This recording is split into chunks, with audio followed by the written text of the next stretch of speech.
Thumbs up from Rio. Oh, So here we're ready to go. So first of all, I want to acknowledge and thank everybody who is attending this webinar on this central issue to the San Luis Valley on water on the Rio Grande Basin. We have over, I understand, 200 participants. So it just shows the importance that people place on the lifeblood of our valley, the lifeblood of our life and our community, our state, and really our world. I'm going to kick it off with some opening remarks, turn it over to the director of the Salvador Center, Rio de la Vista, and then over to Cleve Simpson, who will make a number of comments and moderate the session today. But let me start out by saying, first of all, thank you to all of you who are participating on this webinar today. It is a key and important issue. I want to especially thank Cheryl Lovels, the president of Adams State University. In these troubling times, it's good to have great leadership in place. And Cheryl, we appreciate everything that you do. Want to thank Leroy Salazar, my brother, who is the brains of the family and a great engineer in his own right and a great farmer. To the senators, representatives who are on the line, I know Senator Crowder is on, and Representative Vizcar, and I think there are other senators and representatives as well, and then a number of city and county officials from throughout the valley and elsewhere. So all of you, welcome to this event.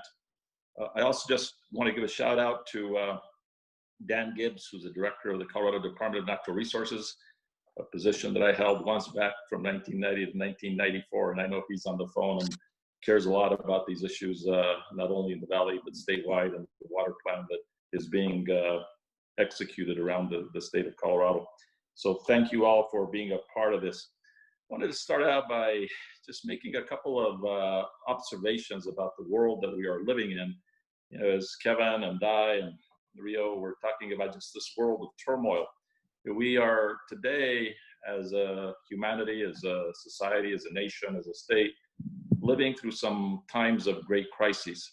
In my mind, as I think about the world, I think about four huge issues that we are facing, which are really in crisis mode. One is the pandemic, obviously affecting everybody in the world and everybody who is on this webinar. Number two, the economy.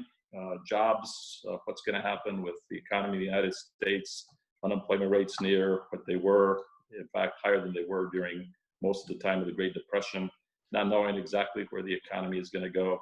So the pandemic, the economy and jobs, racial justice, we've seen across our television screens the death of Congressman John Lewis, a good and great friend of mine, reminds us all that we've come a long ways, but we have so much more to go. Those are issues which are as germane to the San Luis Valley as they are to Denver, Colorado, as they are to Atlanta, Georgia. And so it's an issue of our times, and one that we need to grapple with. And fourth, climate change and the issues around climate that the whole world is continuing to struggle with. We see effects of it in the Rio Grande Basin, on the Colorado River Basin, and throughout the country. And so how we come up with solutions to these issues of crisis are issues of the moment, and all of us are in this boat together, and we're going to have to figure out solutions that work for everybody. Now, as I think about those existential issues for us, I also think about the fact that in the case of the San Luis Valley and the Rio Grande Basin, we have certain additional existential issues. We have, number one, the issue of the drought, which we have seen firsthand this year in a way that nobody ever expected. Farmers and ranchers having to plow over lands because there just wasn't enough water to make a crop, and water rights shutting off long before anybody anticipated, just because of the winds and the way that the temperatures came in. Just a very, very difficult summer in the valley. And I've always said to people all over the country and all over the world and the state that the people who depend on water for their survival are farmers, ranchers, rural economy. And so when we talk about water, we get it, and you get it, because all of you understand the importance of it to a place like the Valley, especially in these times of great shortage. So on top of everything else, we have to deal with the drought. And then secondly, from my point of view, another existential issue for us in the Valley is the issue of water exports. The renewable water resource plan, which is the latest of efforts. If one thinks back to all of the fights that many of us have been involved in, AWDI, Stockman's water supply, a whole host of things that have happened. We are still in the middle of continuing to make sure that we have water in the San Luis Valley to sustain our way of life. So those are monumental challenges. And so it is that this Rio Grande Symposium is a very important one here at Adams State. And we, the Salazar Center, partnering with Rio Grande Water Conservation District, and all of you in the Valley, and some of you who are not in the Valley, but who are interested in the issues of the Valley, come together to discuss the issues. Because the one thing that is absolutely certain in my mind is that we have to be informed. If we are to make decisions about where we are, about our future, the best thing we can do is through education and information. And so this is what this symposium is all about. We're fortunate that we have Rio de la Vista, who has been the director of the Salazar Center at Adams State University for several years. She had a tough set of medical challenges last year, but she's back and she's working hard, and as usual has put together one of the best symposiums that we've had here in the San Luis Valley. So let me turn it over to Rio for some comments, and then we'll turn it over to Cleve Simpson, the General Manager of the Rio Grande Water Conservation District. Rio? Oh, thank you very much, Secretary Salazar. I am so grateful to be here and to re-engage in this work. It means so much to me, and I know to our community. We're saying the Water Education Initiative that the Salazar Center is implementing at Adams State and for the community is moving forward, and the symposium is a foundational piece of that. And before we jump into the amazing content of this evening, I definitely want to thank again Secretary Salazar for hosting this, for the Rio Grande Water Conservation District co-hosting this evening, the board and General Manager Cleve Simpson, and for our state engineer Kevin Ryan agreeing to speak for us, and the other local experts who are going to be bringing us so much information. I'd like to also thank my colleagues at Adams State who have been really there for me throughout this year, and including President Lovell for their really amazing support and getting me to here. And also the Colorado Water Conservation Board, the Lohr Foundation, and the Gates Family Foundation for the financial support of the overall water education initiative. And finally, thanks again to all of you who have taken the time from your lives to join us tonight and learn more about our challenges and our opportunities here on the Rio Grande. I don't know what's more important, pretty much top of the heap issues. So I'm going to turn this over now to Cleve Simpson, General Manager of the Rio Grande Water Conservation District, and he's going to be our master of ceremonies for tonight. So thank you again, everyone. Thank you. Thank you, Rio. Thank you, Secretary Salazar. We'll get this thing kicked off. Appreciate all the participants, and again, the presenters, as Rio identified, are really crucial to this conversation. So it's too bad we couldn't do this in person. Last year was the first year of the symposium, and look, it was challenging last year. We got a ton of snow and cold the night before the first symposium. So the first two of them have been really challenging, but we'll pull it together and have a really beneficial evening this evening. So we'll get it kicked off. The first presenter tonight is Mr. Craig Cotton, who is the division engineer for Water Division number 3 here in Colorado in the Rio Grande Basin. I had the privilege of working with Craig quite closely. He has the unenviable task of water administration in a basin that, from my perspective, is the most over-appropriated surface and groundwater system to deal with. So plenty of challenges for Craig on a daily basis. I appreciate he and his staff and their willingness to work with us, the Rio Grande Water Conservation District, and our sub-district. So with that, Craig's going to give you a bit of overview of the water supply status and the forecast for the basin. So Craig, you're up. It's all yours. Okay. All right. Thank you very much.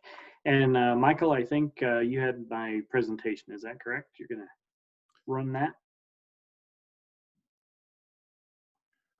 Sorry, Craig, before you get started, just a process note. Look, we do have a block of time at the end for a Q&A session, so ask participants to hold the questions till the end. So sorry, Craig, now you're up. Okay. All right. So yeah, just wondering if Michael was going to run the slideshow, and looks like there it is. So okay, great.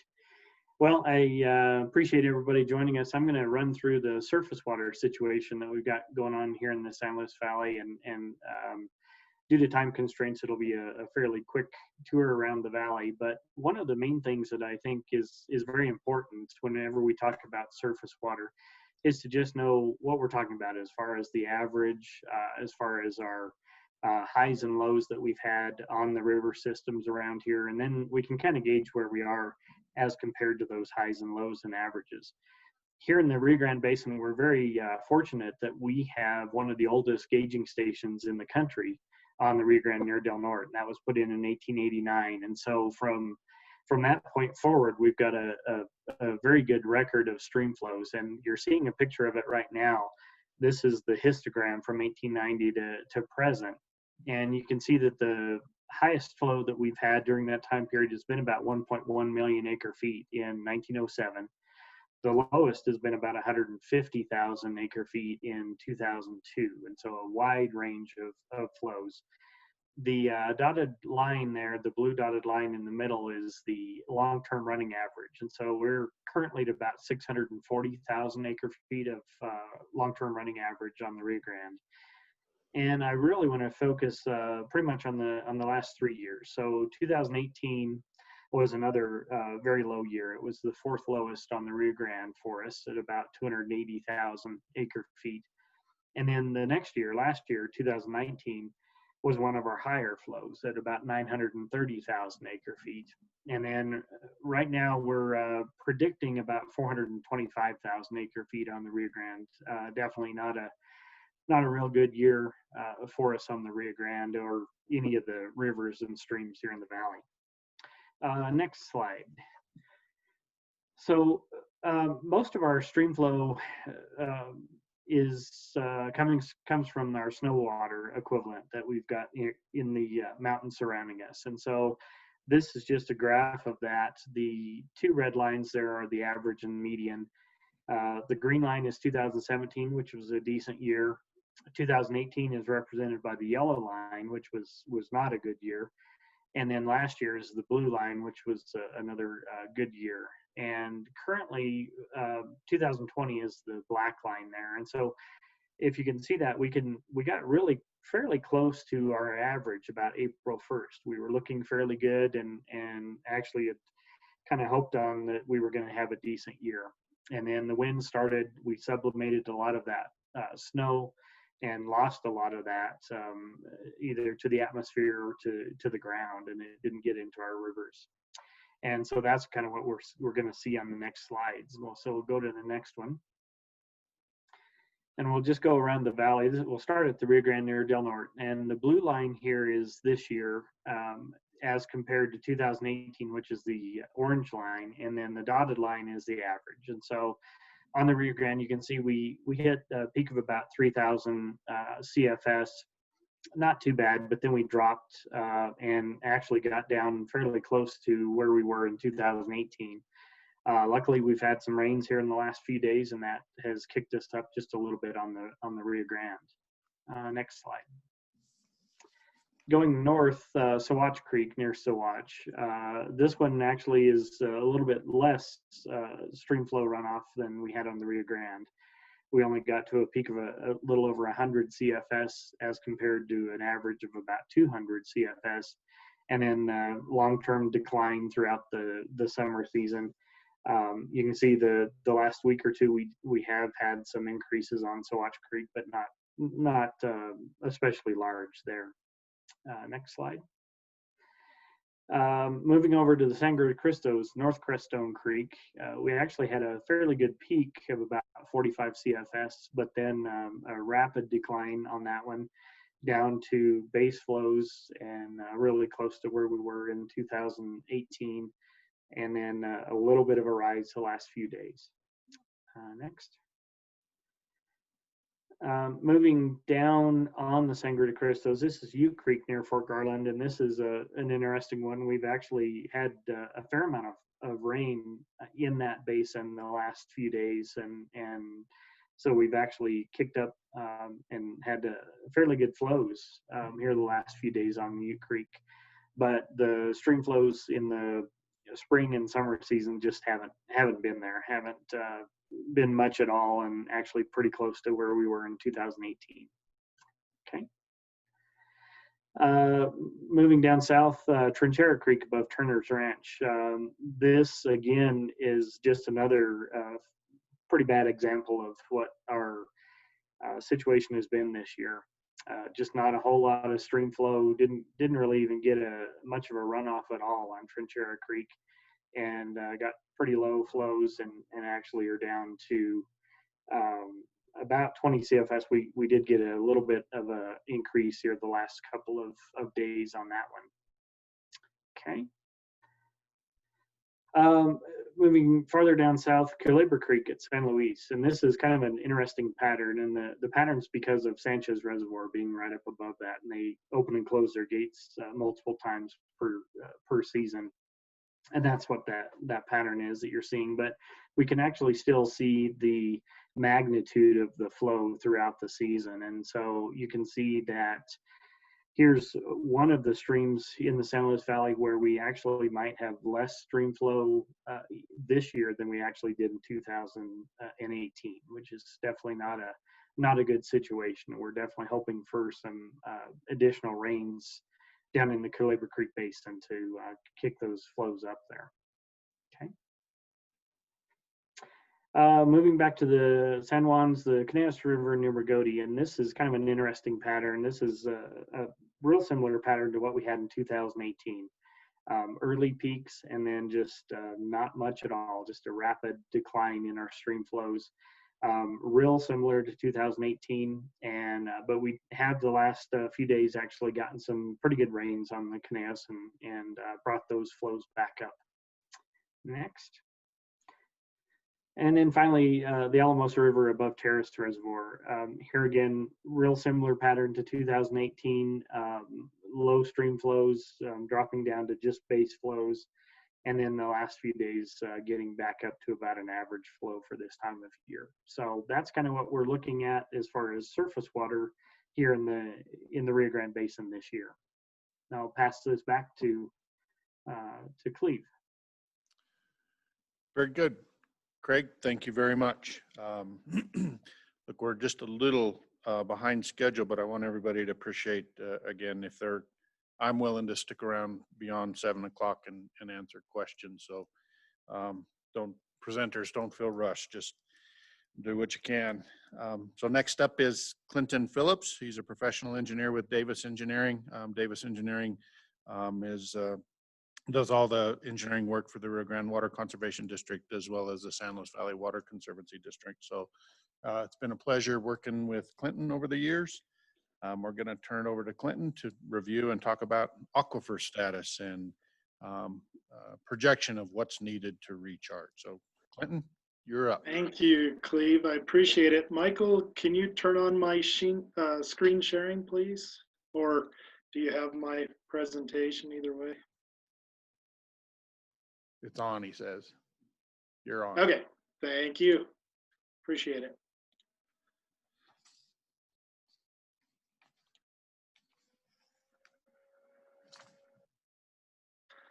Okay, everybody, thank you for having me. I'm going to give you a quick look at the current aquifer conditions. So I'm going to start by giving a little bit of background on the terminology. I'm going to give you an update on both the unconfined aquifer and the confined aquifer. This is just a general cross-section of the San Luis Valley. The unconfined aquifer is going to be the shallow aquifer shown here, from about ground level down to about 100 feet. And then you see this confining clay layer. The aquifer directly under that, it's actually a pressure aquifer, is what's referred to as the confined aquifer. And the confined aquifer, when that confining clay layer is punctured with a well, the water level will actually rise to the pressure level and sometimes flow out of the well, which is the artesian flowing wells that you see throughout the valley.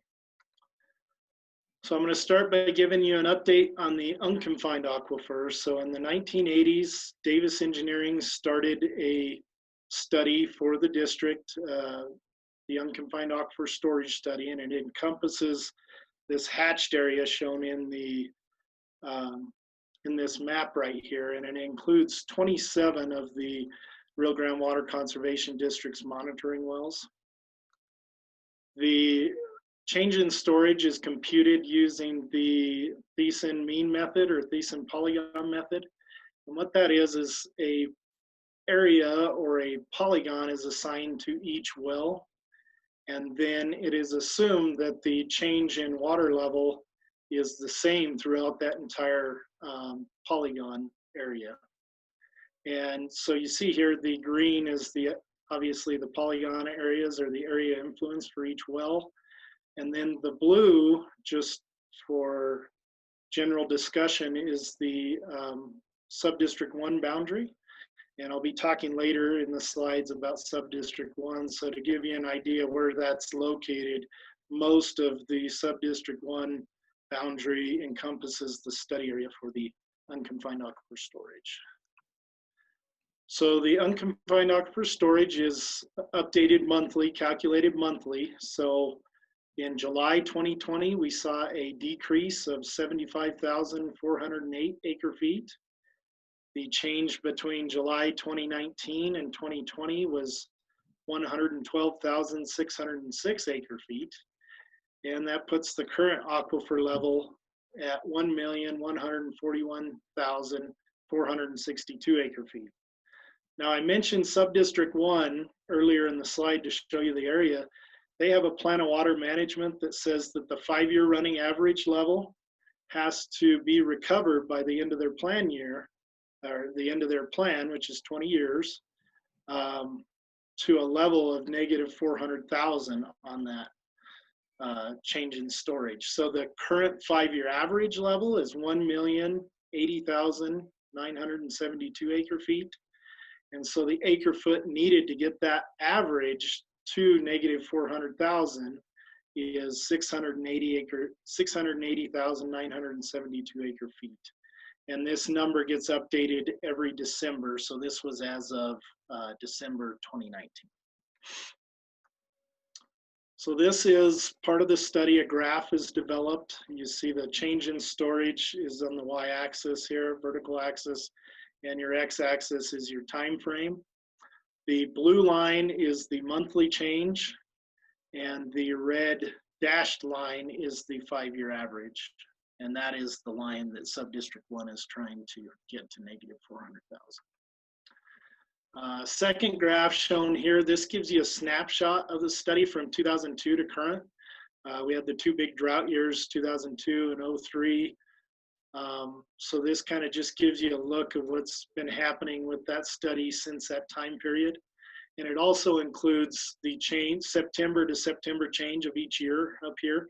A negative being a decrease in the aquifer storage and a positive being an increase. So this is the same graph as above, but what I've done here is I've projected out what Subdistrict 1 is going to need to recover an average per year to get that 5-year average to the negative 400,000. And it's 82,768 acre feet a year they need to average recovery to meet their plan requirements. So the other area I want to talk about is the confined aquifer. This was the deep aquifer that was shown in the cross section. The Rio Grande Water Conservation District currently monitors 31 confined wells of their own, and they actually help monitor 5 confined wells on the Baca Wildlife Area, and then they also monitor 15 RGDSS wells throughout the valley, which were part of a study in the late 90s, I do believe. So the red dot here is the district's confined wells. The orange triangle is the RGDSS wells, and then these green stars are the Baca wells that are monitored. This is a cross section that's provided by Willem. I appreciate it. One of the modelers for the RGDSS model. It shows the cross section of the model layers.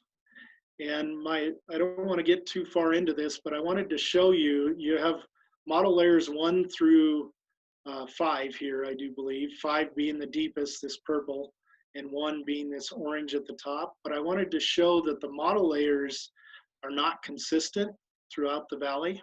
You can see these 3 cross sections here. The model depth actually changes based on where you're located in the valley. So just to give you guys a look at what the confined aquifer is doing, we've grouped all of the district's confined wells by model layer.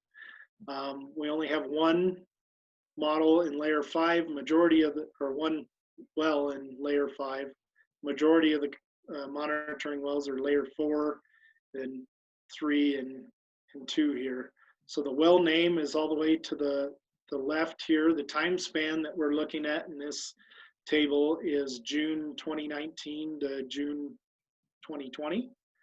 And then of course you have your 2019 and your 2020 measurements. One thing, just for ease of reading this, I'll point out a negative reading in here actually means feet above ground level, which is almost a double negative, I realize, but that's the nomenclature that USGS uses, so we use the same. But then your difference in measurement, a negative actually is a decrease in that confined aquifer level. So I've put together an average change for each of these model layer levels. Model 5 or layer 5 did not have a 2019 reading, so I didn't get a difference on it. The average for model layer 4 was a decrease in the aquifer of 2.58 feet. The average for layer 3 was a decrease of 2.16. And the only 1 reading in model layer 2 where we got a difference, but we did see a decline in that of 0.72. And then we do have 1 well that the district measures that the layer's not specified because the well depth is unknown. And you can see that that well itself took a pretty good hit and dropped about 8 feet. So I think that concludes my presentation, and I'll give it back to Cleve here. Thank you, Clinton.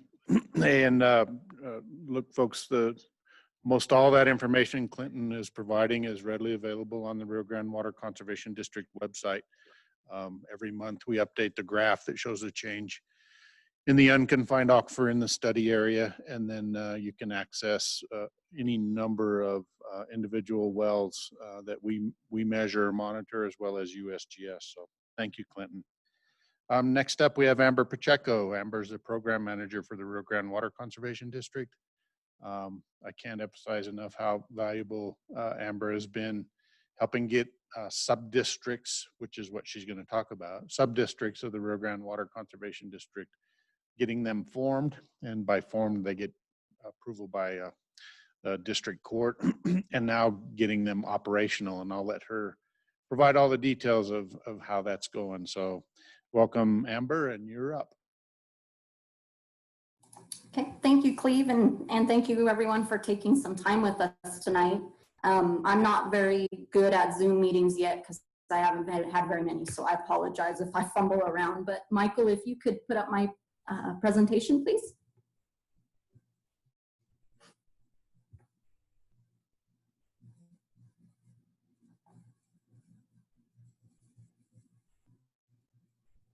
You see it so now? I really just wanted to give you all an update on where we are with all of our sub-districts. But to get there, I wanted to give just a quick brief history of how we got to using sub-districts as a management tool in the San Luis Valley. So, you know, some of you may be familiar with this, but some of you may not. But back in the 1900s, we were already deemed an over-appropriated system when we were using our surface water streams only.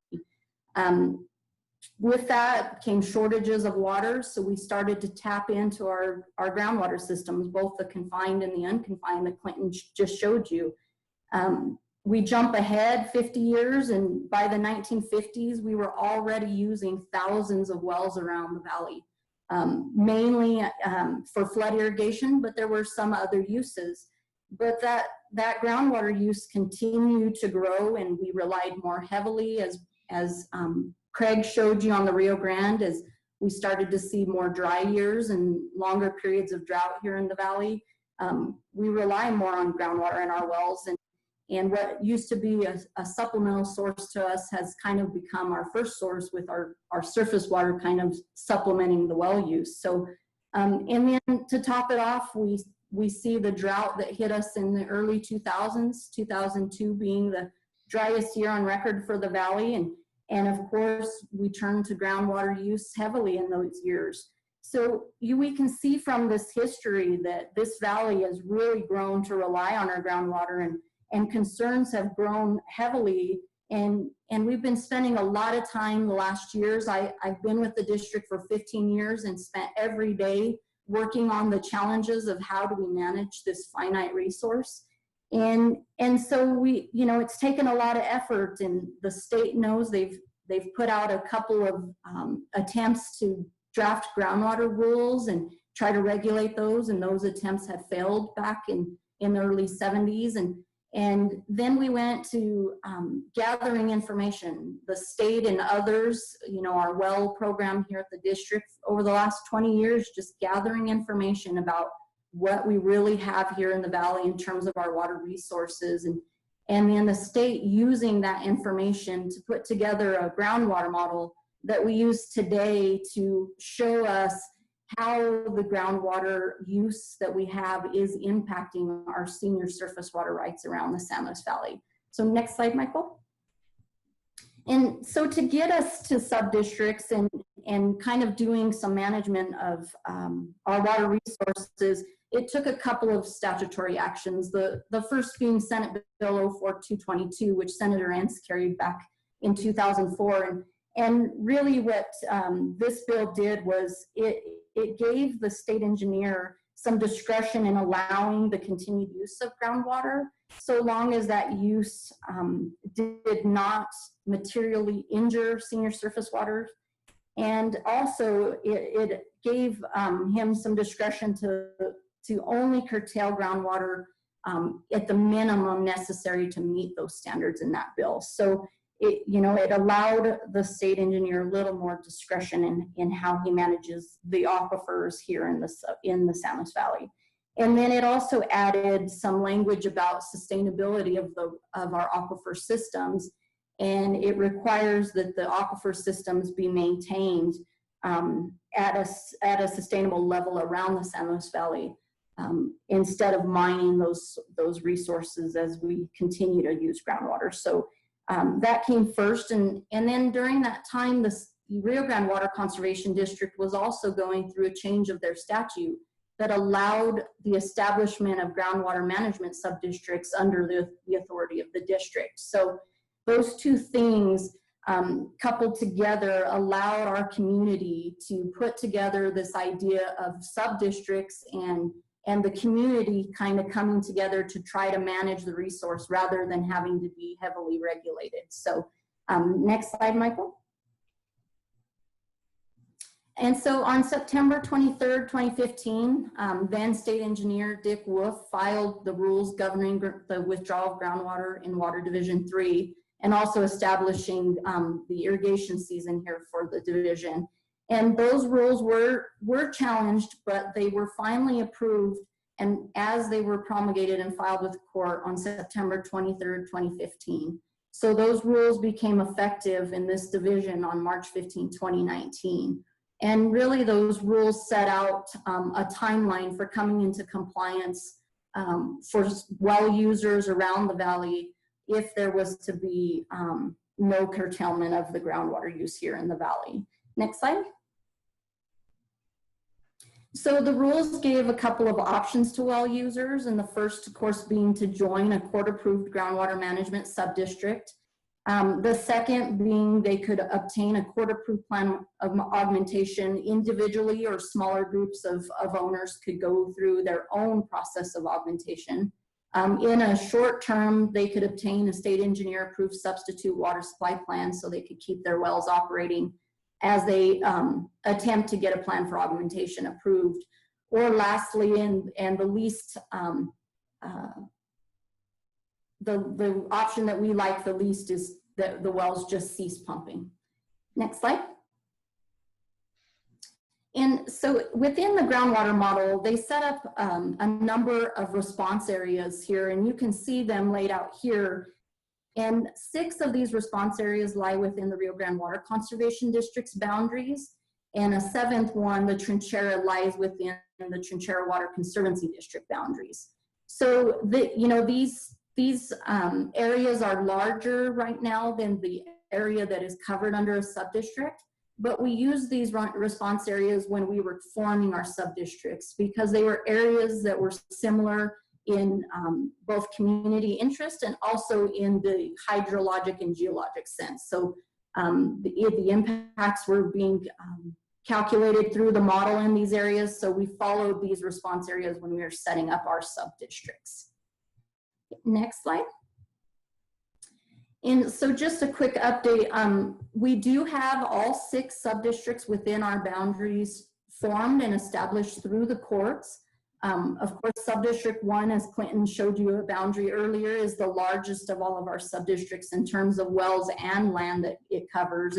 And that subdistrict was established back in 2006 and has been operating under an approved annual replacement plan every year since 2012.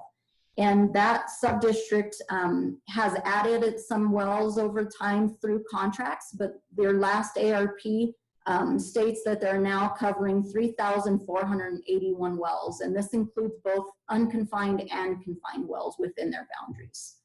Subdistrict 2, which is the Rio Grande alluvium, it generally is from the area just to the west of Del Norte and about 2 miles along the river towards the Alamosa County, was established in 2016 and has been operating under an ARP since 2019. So 2020 is just our 2nd year of operation, and that ARP covers 244 wells. All of these are unconfined wells or very shallow wells, and it is the only subdistrict that we have that does not have a sustainability requirement, since it does not have an aquifer that retains any water beneath it.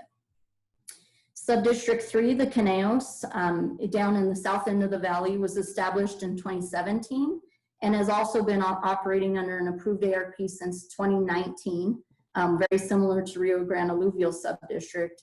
And that subdistrict covers 158 wells, and these wells are confined aquifer wells. So it was our first confined aquifer only subdistrict.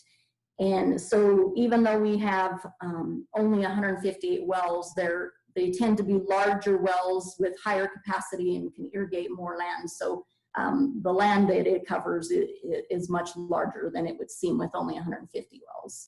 Next slide. And Subdistrict 4 and Subdistrict 5, I'll kind of group those together. They're in the same formations area now. Both of them were established in 2017, and both just had their plans of water management approved by the state engineer a few months back. So we're looking to have them operating under their first annual replacement plan by March 15, 2021. Subdistrict 4, which is up in the San Luis Creek area, up in the Moffat and Crestone area of the valley, they include 100 wells. Again, these wells are all confined aquifer wells. And Subdistrict 5, the Saguache area, again, first ARP must be approved by March 15th of 2021, and there they have about 180 wells that are petitioned into that subdistrict. And it just sits north of Subdistrict 1 up into in the north end of the valley, up into the Villa Grove area. So the final subdistrict under the Rio Grande Water Conservation District is Subdistrict 6, the Alamosa La Jera subdistrict. It was established in 2018, and they actually moved fairly quickly getting their plan of water management approved. So they will be filing their first annual replacement plan here in the next month or so and operating under an approved plan by October 1st of this year. And in that sub-district, again, a confined aquifer sub-district, there's 443 wells petitioned. And the final sub-district here in the valley, which is not under the Rio Grande Water Conservation District, is the Trinchera sub-district. It was established back in 2008, but it had to go through a couple of processes to be allowed to operate a sub-district under their state statutes. And so they are just now have gotten their plan of water management approved. And they also, like sub-district 4 and 5, must be under an approved ARP by March 15, 2021. And in their plan of water management filing, I found that their sub-district covers 151 wells. Next slide. And so just a quick update of where we are currently. So sub-district 1, of course, being the longest established sub-district, has been assessing themselves fees since 2011. Sub-district 2 and 3, and I left off sub-district 6 unintentionally, but 2 and 3 have been assessing themselves since 2018. And in 2019 was the first year we started fee assessments for sub-district 6, preparing for their first annual replacement plan. Sub-district 1, 2, and 3 are the only sub-districts currently under an approved ARP, and as of this date, all injury stream depletions calculated under those sub-districts have been remedied in time, place, and amount. So even with the kind of dire situation we're seeing with our water, these sub-districts have been successful in meeting those requirements. And sub-district 1, a highlight for them is they've secured enough water supplies to cover their current and post-plan depletions as is required by the state engineer.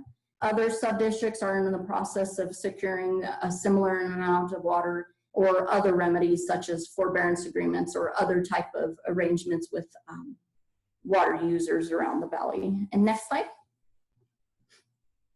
In sub-district number 1, a positive during this time where we see the aquifer situation and kind of the drought continuing on is this year sub-district 1 unveiled a couple new conservation programs, and this year was the highest number of enrolled acres in their programs since their inception. Marissa updated us last week, and they've had about 13,000 acres enrolled this year in these sub-district 1 programs. So it's good news that a lot of well owners are participating, especially in these times of drought, and it's really a positive thing for that sub-district. And finally, confined aquifer sub-district sustainability.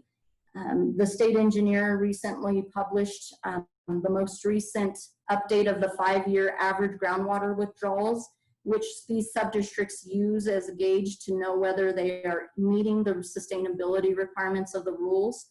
And the Caneos, the Sawatch, and the Alamosa Lajera response areas are all below that 1978 to 2000 groundwater average, so they all are considered sustainable at this time. So also positive news as we're trying to get these sub-districts up and operational. And so with that, that's my presentation, and thank you, Cleve, and thank you everyone for letting me give an update. Thank you, Amber. A heartfelt thank you from me and really all the staff here at the Rio Grande Water Conservation District to get 6 sub-districts formed, and at least 3 of them operational this year, and sub-district 6 will be operational by October the 1st. So, and the other 2 next year, really a monumental task. So thank you. Thank you. So again, a reminder, we're just a little bit behind schedule. So Kevin, if you can abbreviate your presentation about 1 minute, we can get back on track. But I'll give you 90 seconds.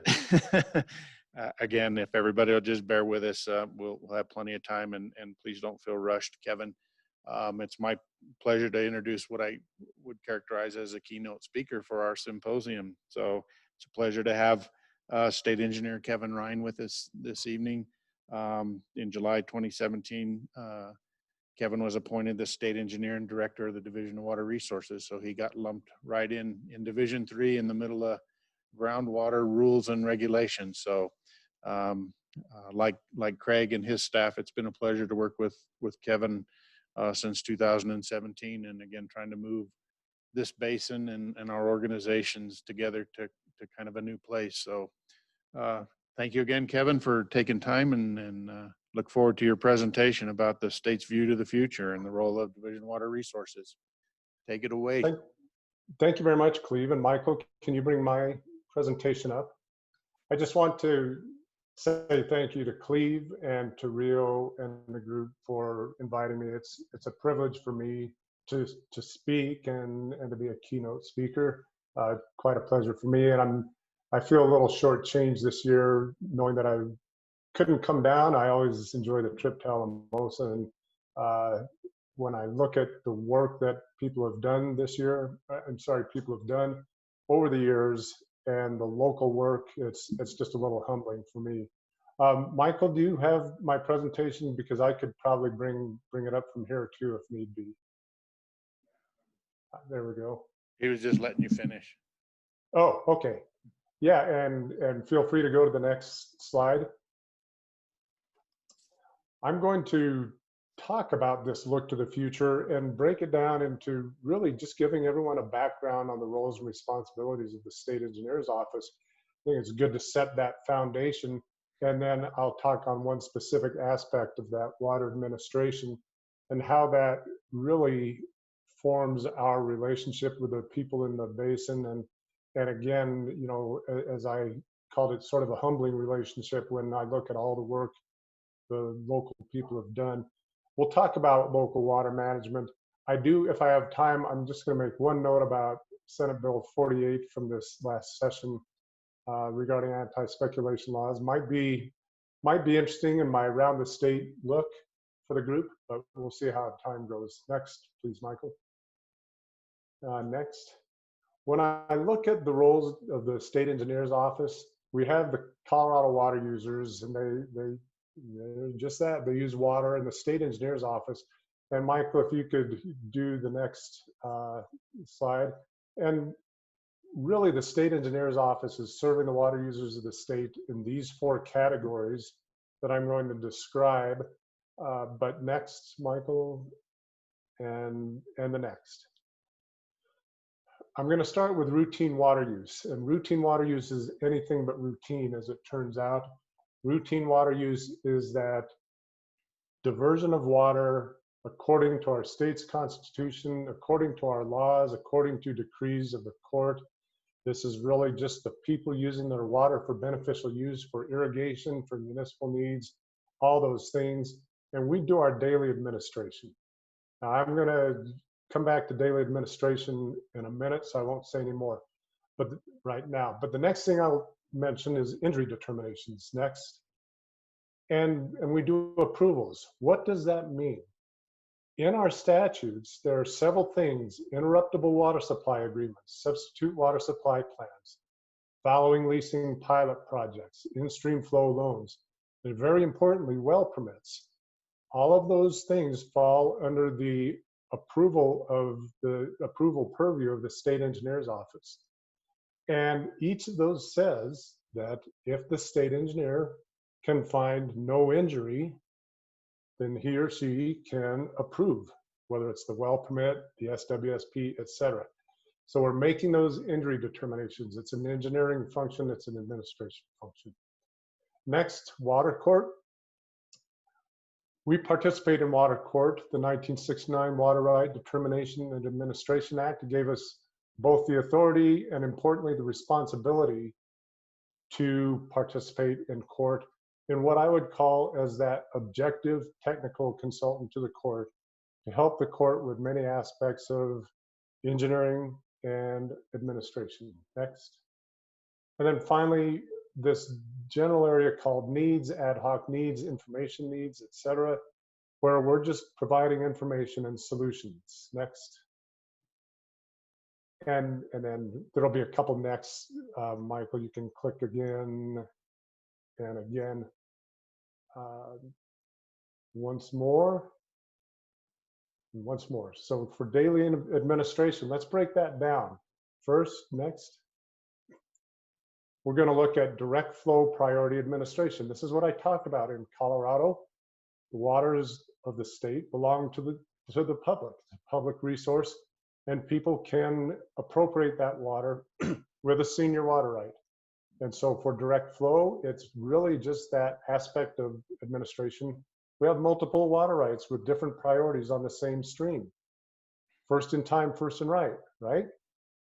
And so that administration, since there's always shortage in the Rio Grande, that administration is determining who is able to divert today and who has to be curtailed.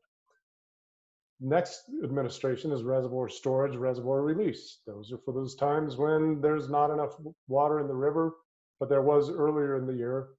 People have the right to store water for later use. And so we're overseeing both that storage and that release of water. Next.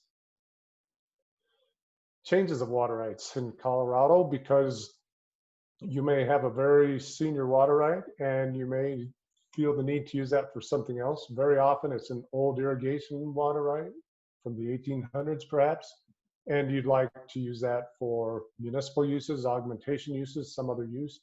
The law allows you to change that water right, and it's a water court process. So this is the administration of what looks a lot like a priority diversion, but has additional terms and conditions.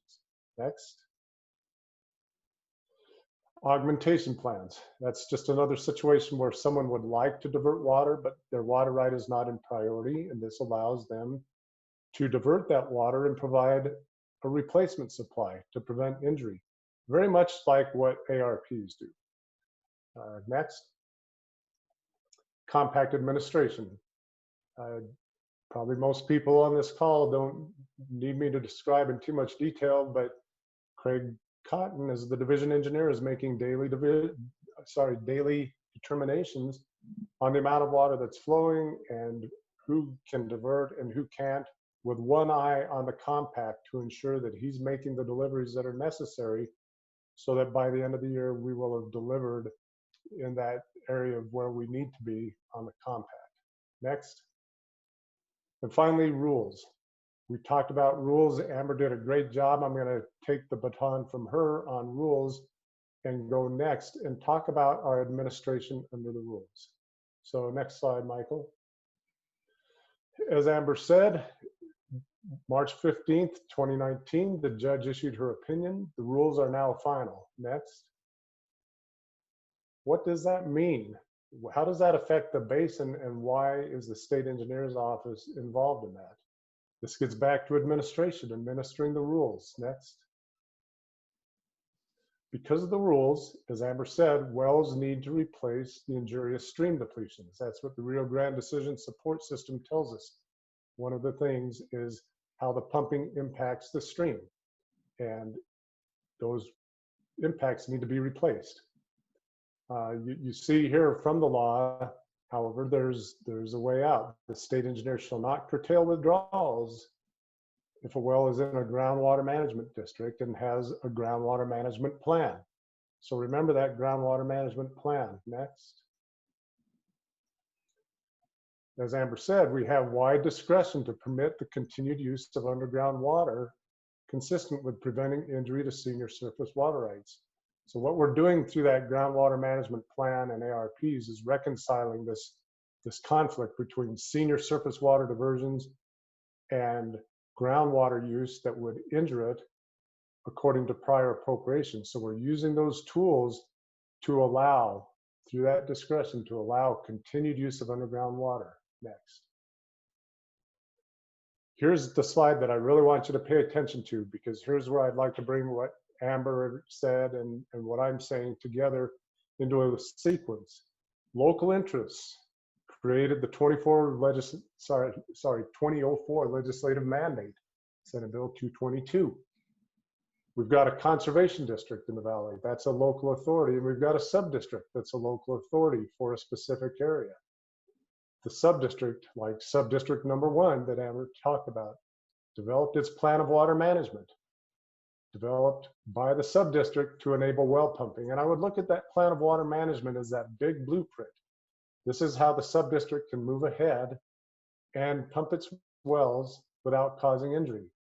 But we then follow that with annual replacement plans, which is specific state engineer authority of how the groundwater management plan objectives will be met.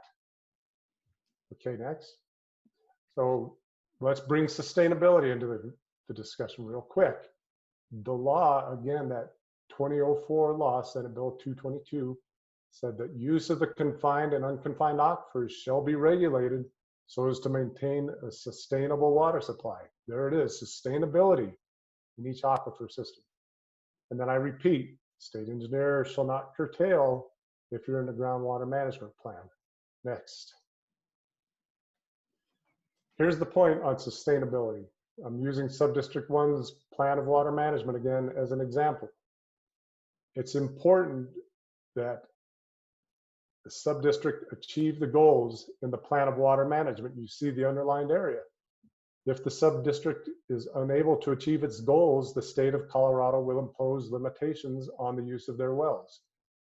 How does that fit into sustainability? The next slide. Well, again, Clinton set me up good, and I'm going to take the baton from him. In section 3.4.2 of the plan of water management, the program objective is to achieve the recovery and get to levels between 200,000 and 400,000 acre feet below that level that was projected to exist in 1976. So Clinton used 400,000. A more ambitious goal would be 200,000, but that's the range. That's the stated goal. Next. Where does that put us on sustainability? Plan of water management approved in 2011, gave itself a 20-year deadline, 2031. That's good news when you first look at it. That's 10 years until the deadline. The bad news is we're halfway through that period. And as you saw from the graphs from Clinton, we've lost so much ground and the trend stays threatening right now. With each passing year, we've got a little further to go and less time to get there. And when that 86,000 acre feet per year number from Clinton was very stark and very telling, very difficult to reconcile with. Next. So I'm going to go back to this same slide. It is through that plan of water management that the goal for sustainability in the subdistrict to enable well pumping, that's where that goal was stated. The annual replacement plan effectuates that goal. It is the means by which our office, the state engineer's office, gives annual approval to the operation of that groundwater management plan and its objectives. So we need to see in the annual replacement plan progress toward meeting two things. Mitigating injury to surface water rights, which, as Amber said, is happening. It's working. Sustainability. It's such a difficult thing with climate issues, with the needs. It's just going in the wrong direction. Next slide. I'll go back then to my daily administration just to finish this out and say that in addition to those other daily administration items, the groundwater management plan, and especially the annual replacement plan, is subject to the state engineer's administration. By law and by rule, that occurs. If the annual replacement plan is not doing what it needs to do to meet those sustainability goals, we simply can't approve it. Again, by law and by the rules, we can't approve that at the state engineer's office. Where does that put us? That is that difficult position. With no annual replacement plan, the wells cannot pump and they're curtailed. Does that happen next year in 2021 or 2022? Probably not. Do we wait until 2031, the deadline? Probably not. We're going to see in the next few years whether we can turn around this trend. If not, if we're not turning it around in 2023, 2024, then we need to start having that more difficult conversation. What is the probability in an even more compressed time period that we're going to be able to meet that sustainability goal?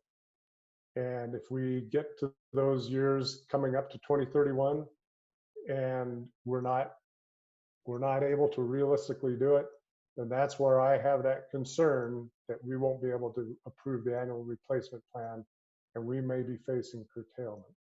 It's a long ways off, and it'll be on us before you know it, both at the same time. That's all I had to say really about administration. Cleve and Rio, I'll take 1 minute to make a note about local control, because again, I admire so much the people in the Valley and the work you've done under the leadership that you have, and how that has worked. I can't tell you how ambitious that appears to me when I see these sub-districts formed, plans of water management that adhere to the rules, some ARPs approved, some on the drawing board. It's just an amazing thing. I need to share that this morning I was in a groundwater commission meeting. I'm the executive director of the groundwater commission. And we saw at the other end of the state from you, near the Wyoming state line, the Upper Crow Creek Groundwater Management District was being formed.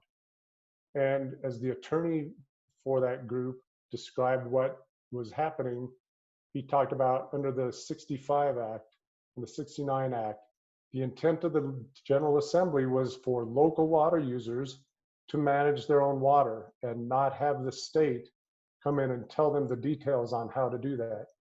So yes, we have state laws, we have state rules that describe how things must be done in order to prevent injury, but we have local control in places like Upper Crow Creek, the Republican River Basin, and certainly to a large degree in the Rio Grande.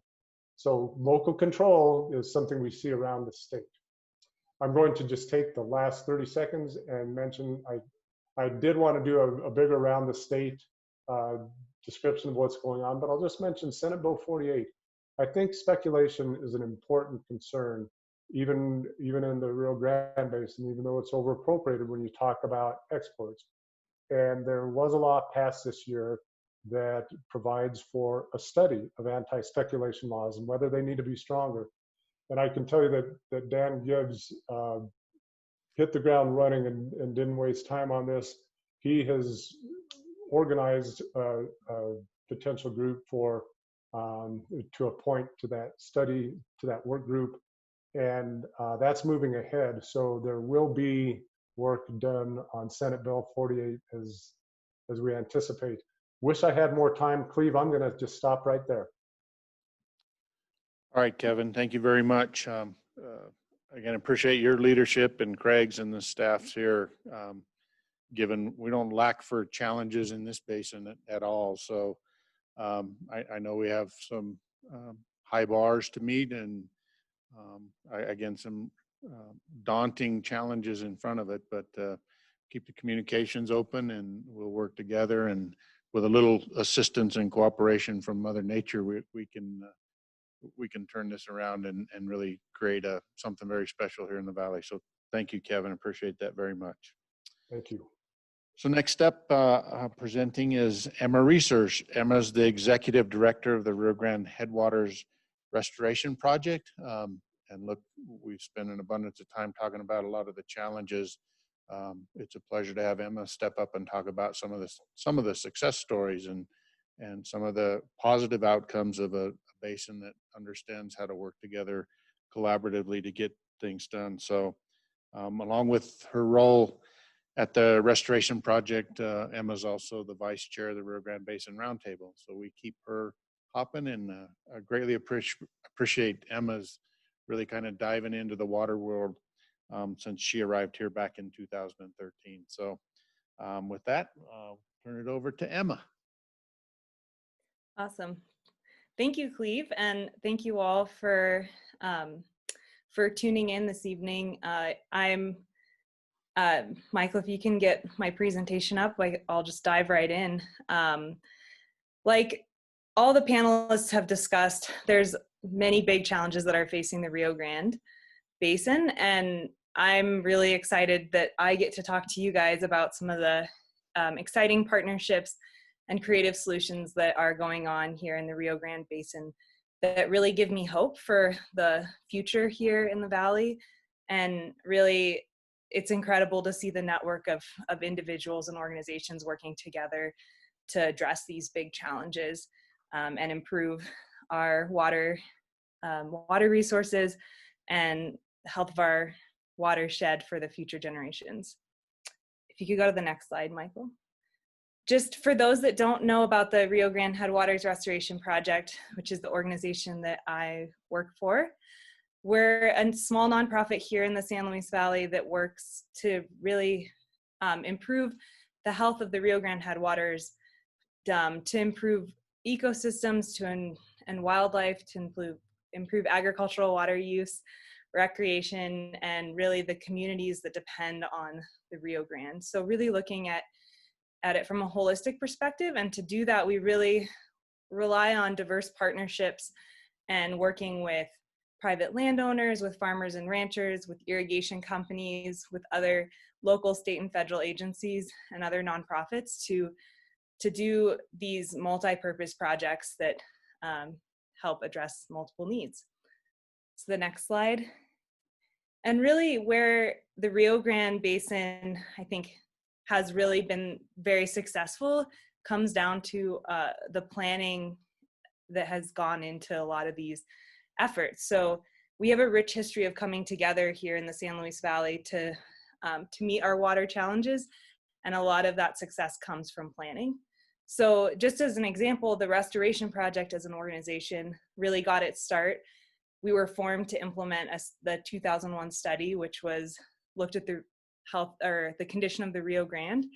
And the impetus for that study really was back in the 1990s when the farmers and ranchers along the Rio Grande, the water users, came together recognizing that the river wasn't functioning as it had historically, and created this study and developed this restoration master plan that now the Restoration Project was formed to implement. And I think our success as an organization really comes down to having that robust planning and the data to support the work we do. But in addition, when you have a plan, you get stakeholders involved in the plan, and then you build those relationships, and that's where really the success comes. And so there's many, many examples of planning efforts across the basin, and each time it's brought the community together, and that's allowed us to look at the data and to have these conversations, build these relationships, and that leads to these creative projects. The map on the screen, the map on the screen just shows the streams that were included in a recent planning effort, which is the stream management plans on the Caneos, Rio Grande, and Swatch Creek. And there's just a ton of efforts going on, and each time it really helps bring diverse partners together and build those relationships. So the next slide, one of the important organizations and entities that is a forum for all this planning as well as discussion around meeting these needs is the Roundtable.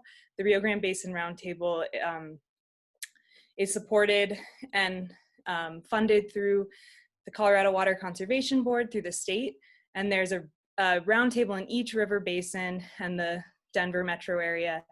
These forums are really important because they bring together, again, multiple diverse entities and members dedicated to that one focus of meeting our basin's water needs.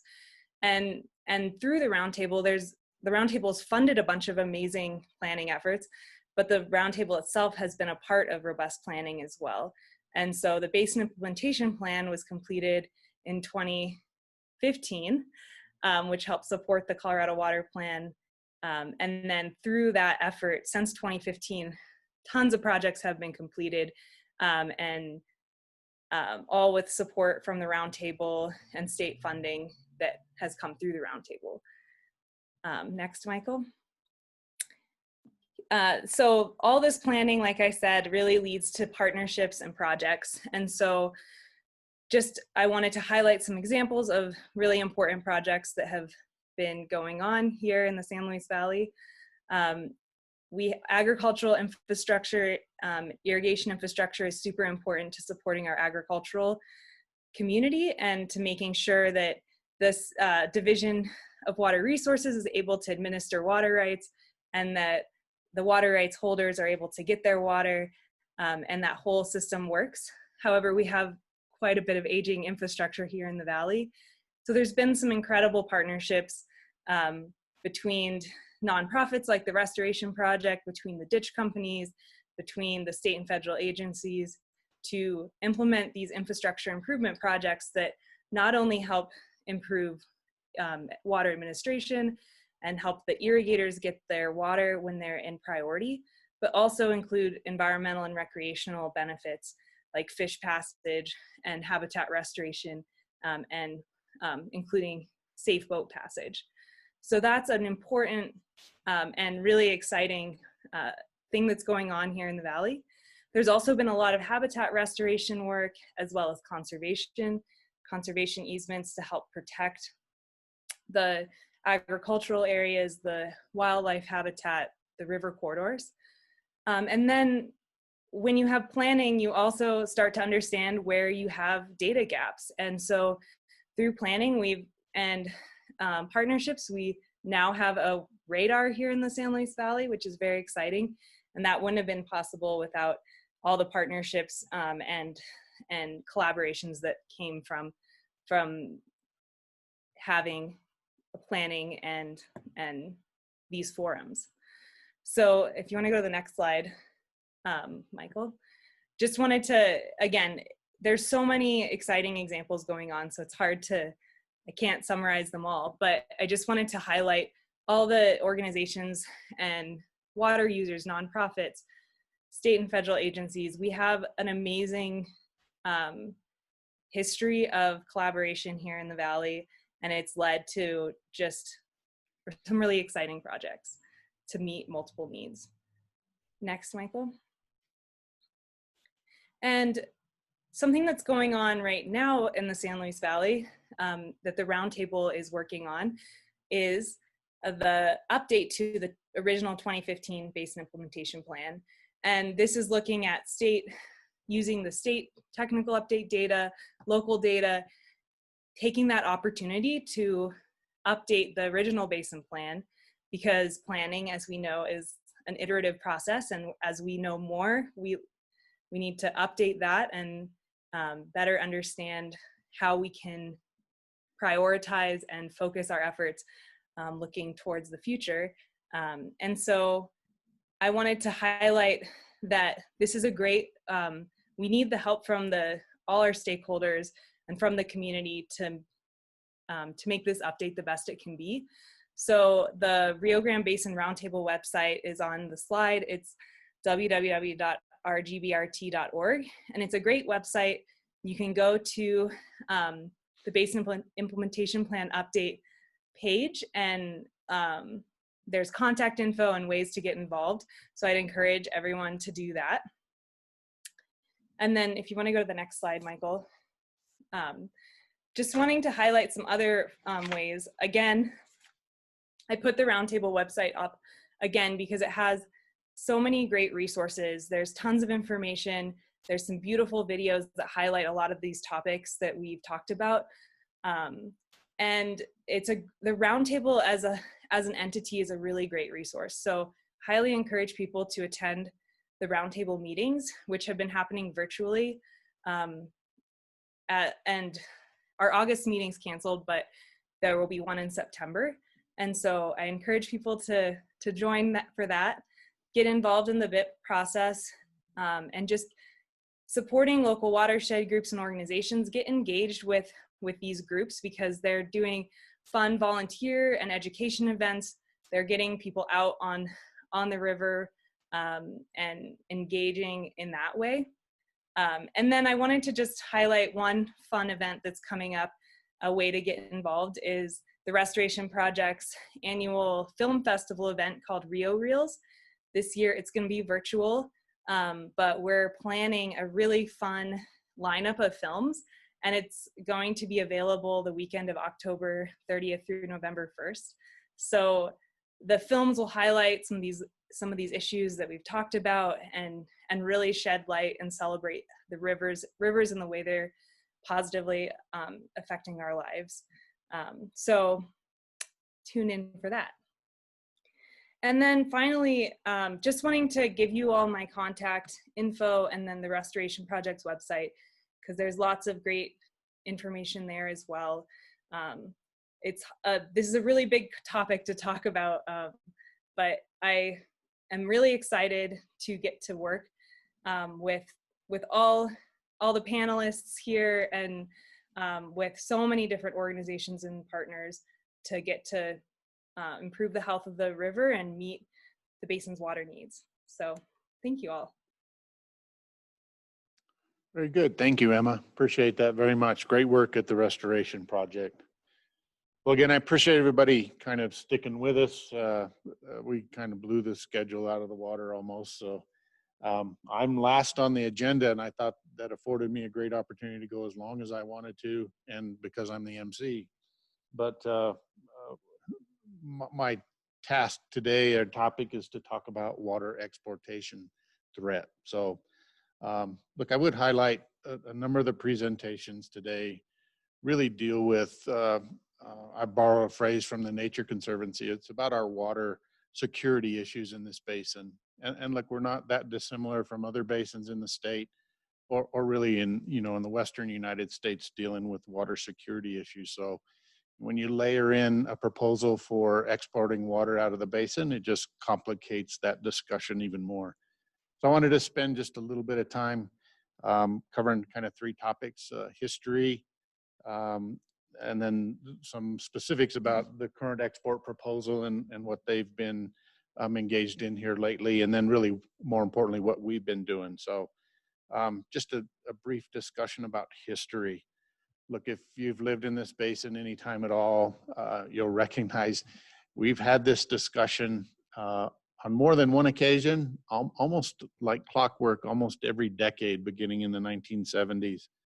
So there was a proposal in the 70s called the San Marcos Pipeline Project proposal, where as all these other proposals have centered around drilling wells into the aquifer system and pumping water out and delivering it out of the basin. So that San Marcos pipeline was really about drilling wells in Costilla County and then piping it over La Vida Pass and using that water to slurry coal to Texas.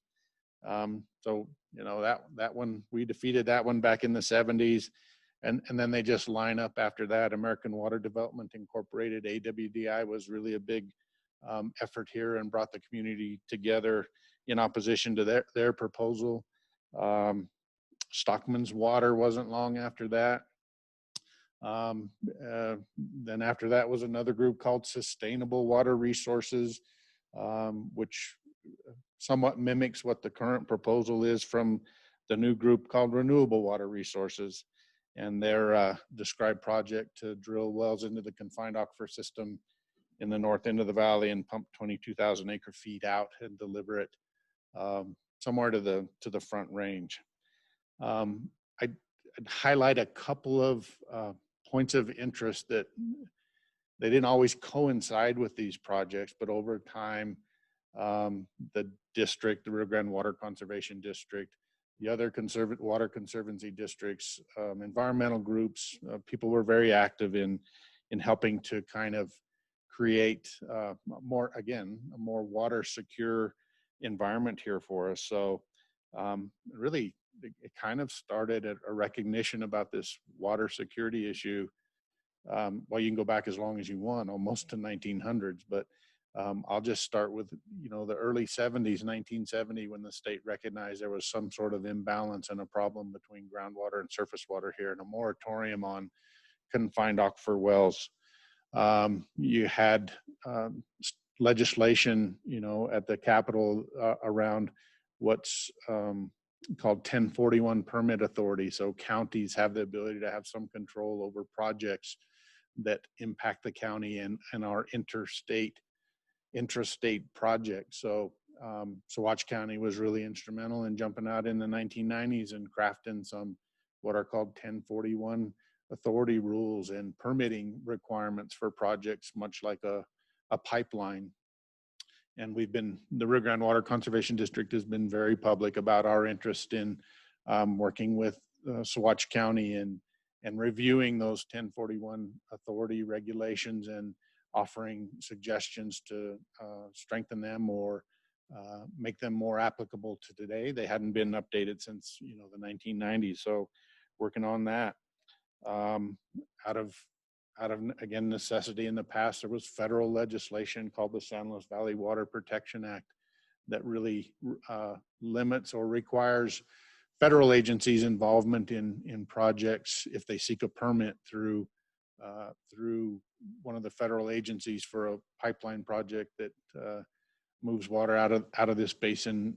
Particularly, they've got to demonstrate no impact to the closed basin project, to the wildlife refuges that are in place, and almost more importantly, the Great Sand Dunes National Park. So that was another, bit of a challenge.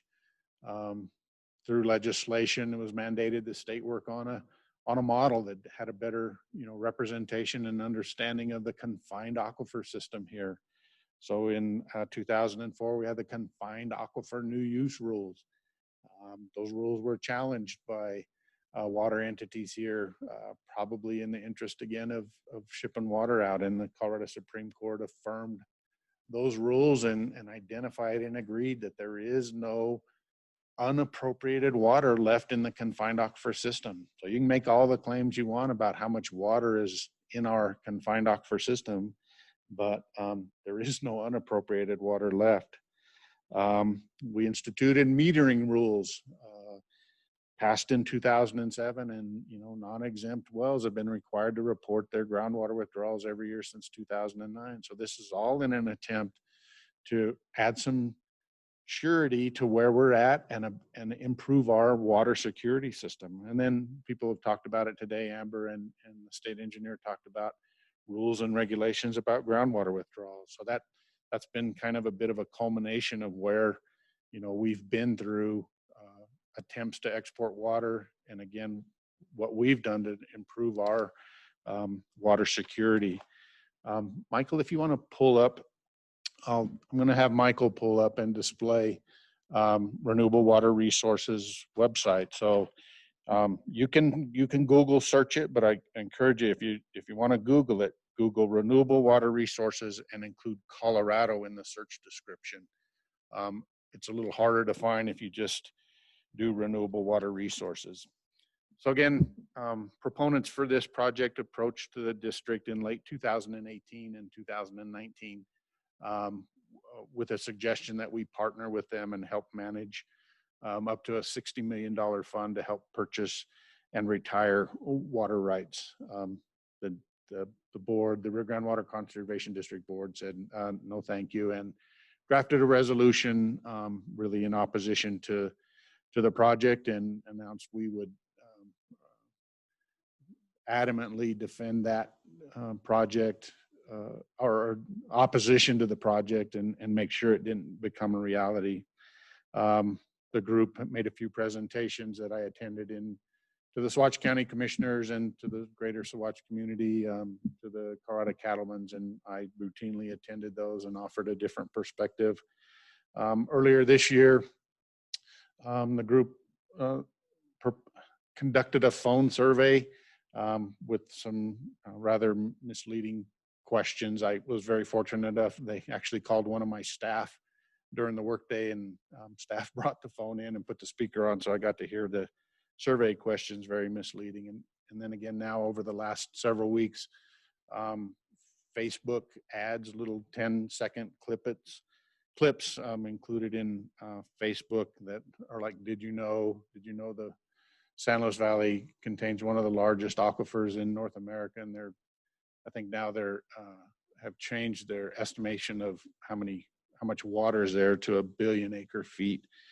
And other ones like, do you think our schools have enough funding? So look, all of these things, and then Michael's brought up, I guess it's a revamped website. It's newer than what I had seen before. Still with the tagline, best for the San Luis Valley, best for the environment, best for Colorado. Myself personally in the district would argue that's not the case at all. Michael, if you just scroll down a little bit, I just wanted to highlight a couple things. The valley sits on top of a vast ocean-like aquifer.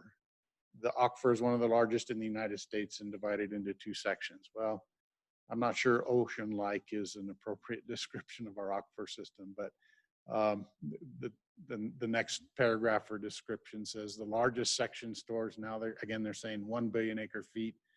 I've heard them promote 3 billion acre feet. I've heard them promote 2 billion acre feet, but now they say a billion acre feet. But the last sentence in this paragraph says, given the valley's desert-like appearance, the fact that this much water lies beneath the valley's floor goes widely unknown and unnoticed. That's a pretty profound statement, given that if you look at how many well permits exist in this basin, there are about 14,000 of them in the confined and unconfined system. There are reports of confined aquifer wells, several hundred of them in 1906, I believe, is what Siebenthal reported. So the likelihood that our aquifer is unknown and unnoticed is pretty challengeable. Look, I won't spend any other time talking about their website. I would just encourage you to review it and draw your own conclusions. But I'm open to conversations and discussions about how misleading we think those statements are. Look, it's important to note both the phone survey, the Facebook ads, and the new webpage have really kind of inflamed public sentiment again around here. So I'm not sure what the intent was, but I've been inundated and overwhelmed with calls and questions about all those attempts. So more importantly are, what we are doing as a community. And really, the Rio Grande Water Conservation District has a number of great partners and stakeholders and people that are helping us. We certainly stepped up to take the lead. Again, it's very public information. We commissioned a professional marketing and communication firm to help us draft a communication plan and our messaging. And here in the next month, sometime in August, we'll be ready to unveil, our website devoted specifically to providing people with a single source location to get information about what is the volume of water in the aquifer, what are the pumping rates, what are the water levels, any number of issues, place to find out, who's partnering with us in this effort to make sure this doesn't become a reality. We've just distributed really just yesterday and the day before yesterday, kind of out of the communications draft plan, some fact sheets. We've got a fact sheet for why water export attempts fail in the San Luis Valley, the economic contributions of agriculture to the San Luis Valley, and the San Luis Valley water should stay in the valley. So those fact sheets will be posted. I think Rio actually sent them out to everybody that had registered for the event today. So really, the message really should be there is a path forward for us that we've defined collectively as a community, sub-districts, and their efforts, again, all the confined aquifer and new use rules, San Luis Valley Water Protection Act. There are any number of things we're doing very aggressively to try to move the pendulum and make sure, again, we're advancing our cause to improve our water security issue. An abundance of conversation about conservation easements, really a concept about a conservation easement on the aquifer system. So a number of the conservation groups are active in those discussions with me and others about how do we bring that to fruition. So there's an abundance of effort here and support, and we have a path forward.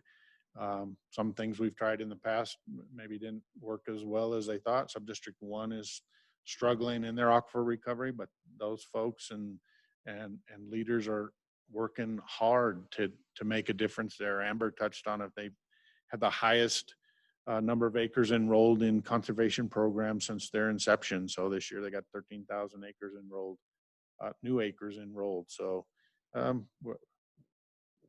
task at hand is pretty substantial, but we can make a difference. And I routinely have talked about water export doesn't fit well at all in this scenario going forward. And it's just contrary to everything we've worked on and worked for again, really since 1970, when there was a recognition about, a significant recognition about our imbalance and our demand versus supply issue. So look, that puts us a full 30 minutes late on the symposium. So I think I'll wrap it up and Again, I'm happy to stay as long as it takes to answer questions. I got to drive to Denver tomorrow, so I have to keep that in mind. But Rio, we didn't talk about how this process, how do you want to answer questions? I see a couple of chats and there is a Q&A section. So Well, if people have, yeah, if people have questions, they can, I think they have a raise their hand thing at the bottom of their screen. They can do that, and Michael could make them able to be heard, or we can try to answer questions on the Q&A too. Yeah, let's do why don't we do, Cleve, this is Ken. Let me just say this. I have a question, and then I think there are questions that are coming into you. So I want to say a couple things before we get to the questions.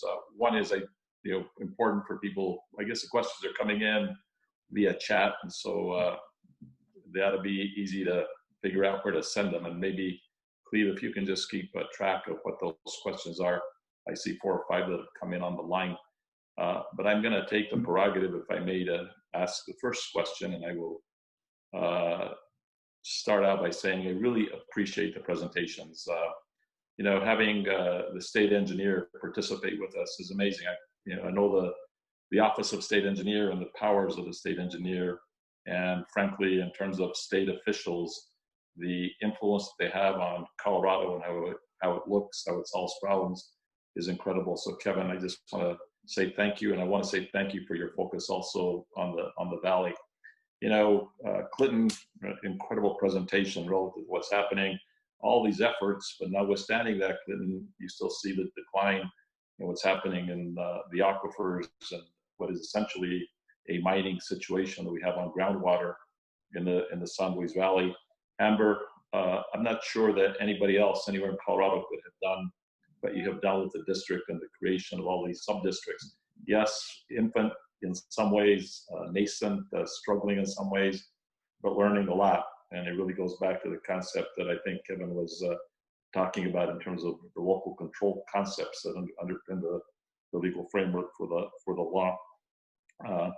And Emma, what you do on the Rio Grande headwaters and the restoration effort, there's a huge economic impact to that, right? Because of what we do with tourism and hunting and just the greatness of the valley, whether it's Rio Grande, the Conejos, or all the other streams that we have. It's that you're doing is something that we all have to applaud. And Cleve, the great work you've done not only at the Rio Grande Water Conservation District, but also at Adams State University with President Levels and with the board. That is a great legacy that you are giving to all of us.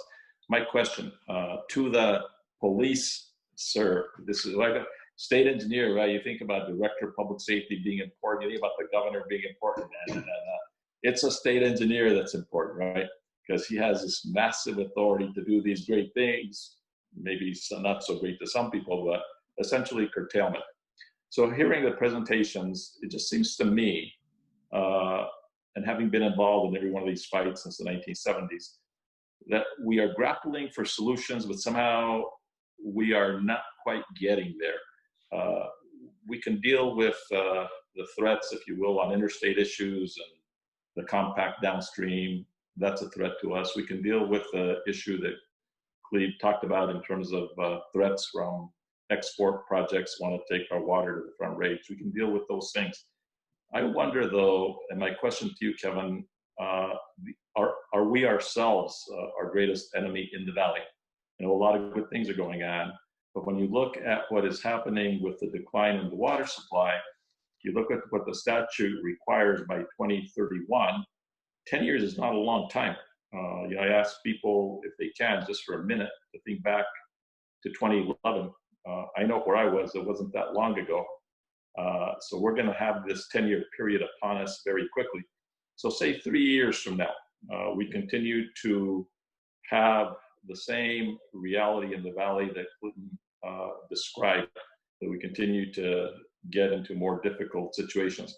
Tell us what you think as the chief cop on water for the state of Colorado. Paint the worst case scenario for the water users of the valley. What happens? Thanks, Ken. And I'm going to respond to your comment about, are you your own worst enemy in the valley? I'm going to go to a very easy scapegoat first, and that is climate. And the reason I go there is not to give us all a way out, but to clearly understand that with decent years, with decent climate years, this was seen as doable, in my opinion. We're 19 years into a drought right now. And so, you know, you can get one good year and it looks promising, and then a bad year, you lose that and you just fall further into decline. So that's my number one scapegoat. But what is the future, the short-term future? If we can't count on climate, and let's just admit we can't, then there's no way. I mean, I'll make that bold statement. It's impossible if we're just relying on climate and it doesn't come through, unless the more drastic steps are taken. And this is where I start stepping into Cleve's area and the sub-districts area. But those are, you know, things like retiring acres and limiting pumping. And just because it's a mass balance question, it becomes a mass balance question. And if climate's not cooperating, the only thing that can be done is consuming less water from the unconfined aquifer. So it's very bleak short term unless those hard choices are made. Easy for me to say, I'm sitting in Denver. I like coming down, but I don't live it every day like you folks do. It's those tough choices under the leadership in the Valley. Thank you very much. So Cleve, why don't you go ahead and take the questions and make sure that we're answering as many questions as we can. I would propose that it's 7:06. So why don't we go till 7:30 if it's okay with everybody and get through as many of the questions as we can. So Cleve, you see them. So you ask them and direct them where you want. All right. So there is a Q&A section in this Zoom deal. So the first question on the Q&A is for Mr. Simpson. One of the tabs on the RWR site says a state approved project. Any truth in that? So I can't speak for renewable, but it's not a state approved project yet. I think the indication or the implication was they would have to seek state approval, and that would be through water court is really what they would be seeking. So it is a little bit of a misleading statement, I guess. Other people have brought the same thing up, but no, they don't have yet a state approved project. The next question is, how is RWR adding 3,000 acres of elk habitat? Well, again, it's difficult for me to speak for them, but I know they have entertained including part of the ranch that they bought, which a piece of the ranch they bought in the north end of the valley borders the Baca National Wildlife Refuge. And I suspect, or I've heard proponents talk about including a portion of that ranch in a conservation easement to create more elk habitat. But you really ought to engage with the Baca National Wildlife Refuge folks, whether more elk habitat is really appealing or not. Then the third one in this Q&A section says, forgive my ignorance, but how are these water conservation measures being enacted? From a surface level, it seems crop substitution is the obvious answer, but that would obviously disrupt supply chains. But certainly alfalfa is the first to go. Irrigation improvements can only go so far, right? On a different note pertaining to group behavior, how are sub-districts ensuring water users don't sell out to assuredly lucrative offers from those discussed water exporters? So there are several questions in there. How are these water conservation measures being acted? So within the sub-districts, they each have kind of their own different objectives and plans of water management. The first one, sub-district 1, is in its 9th year of operation, and their plan really centered around initially a partnership with the federal government and the state of Colorado and the Rio Grande Water Conservation District in what we call a CREP program, C-R-E-P, Conservation Reserve Enhancement Program, where they identified, they thought, by now we would have 40,000 acres enrolled into this conservation program, and that's a 15-year set aside, and you get compensated for that predominantly from the federal government, and then there's a cost share portion that the sub-district would fund. We've not had the kind of success in that program we thought we would have when this was envisioned back in 2004, 5, and 6. So that sub-district has offered its own fallow program, some half usage programs. I don't want to go into great details, but they've structured and funded a number of programs to reduce total consumption. Michael, I need to see. There's some questions in the chat box too. Yep, I'm just going to try to go through them. Okay.